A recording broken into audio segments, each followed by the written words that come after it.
A routine court hearing suddenly becomes a serious bond violation case. The judge questions a defendant about missed drug tests, missed sober support meetings, and failure to follow court-ordered conditions. What happens next quickly changes the course of the hearing.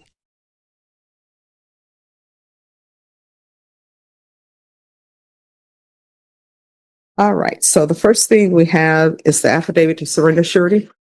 Yes, Judge, I had not seen her since I got notice that if there was a pre-trial violation, you wanted So you want to go forward on the, some sort of violation on pre-trial services. yes, I mean, do you Oh, yes. still want to surrender surety? All right, Deputy Mejia, she's going into custody. All right, so the affidavit to surrender surety will be granted. And then we have the non-compliance. And this is the first violation report. There was a second one, I believe, yesterday. Is there a second violation on Ms. Rodriguez?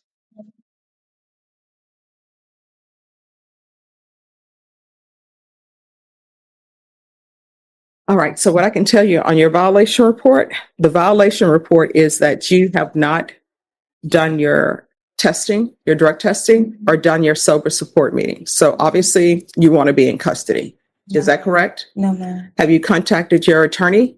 No, ma'am. So obviously you want to be in custody, because if you did not want to be in custody, you would have contacted your attorney. You would have done your conditions that were given to you while you're on bond, and you didn't do any of those. Mhm. So that tells me, Contacting the person I've been going to go see for the drug testing, telling him that I haven't been able to make it because I picked up a job, night shifts, and I have 2 kids and I got no help.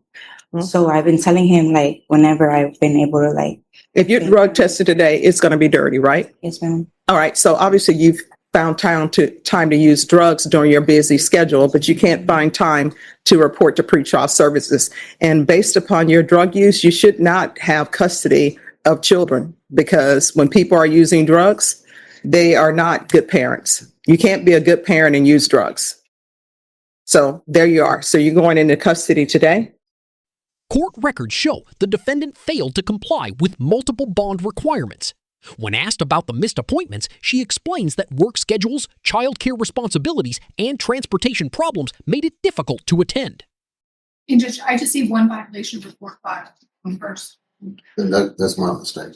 I thought there was a second one, and he said there's a compliance hearing set for today, and that's when I caught Oh, the first email that came out. okay.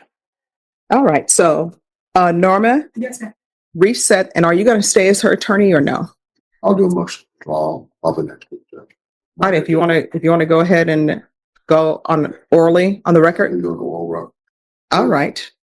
The court is going to call NITMAC number 738729, State versus Alexis Christian Rodriguez, for the defense. Judge Joseph McAguilar, on behalf of Ms. Rodriguez, I am the attorney of record and have filed an affidavit to surrender, and I would also like to make a verbal motion to withdraw as her attorney.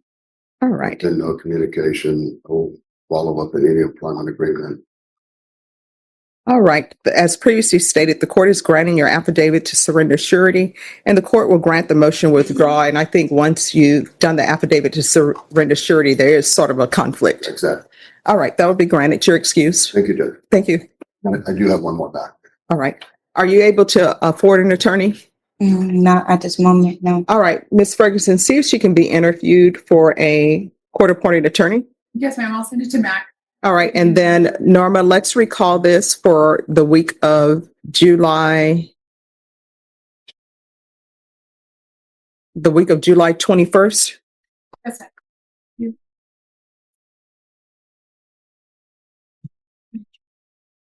I can do the 22nd. All right. And if you can make sure that she has a reset form. Yes. Thank you. All right. Yes. All right. Alexis, You said you want to go to jail already because you're tired? All right, so that's what drugs will do sometime. It'll make you sleepy. So my suggestion to you, get awake because your attorney is coming. But the hearing takes a dramatic turn when the judge asks a direct question. If tested that day, would the result be positive for drugs? The defendant answers yes. That admission immediately changes the direction of the courtroom discussion. Could you say something so we can see if we can hear you? Yes, fine. Hello. Oh, all right. So we have a motion, a violation report saying that you are still drinking alcohol. You're not allowed to drink alcohol. Do you understand? Yes, ma'am. So what are you doing to help maintain your sobriety?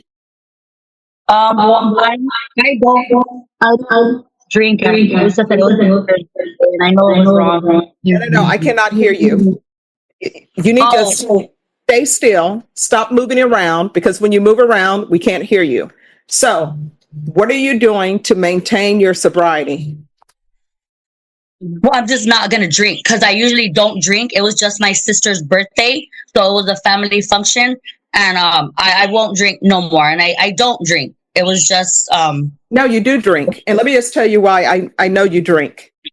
Allegedly, this case has been indicted because you were driving while intoxicated with a child under 15. So allegedly, that means that you were drinking alcohol. That's why it's driving while intoxicated. The judge points out that time was found for drug use, but not for required reporting and testing.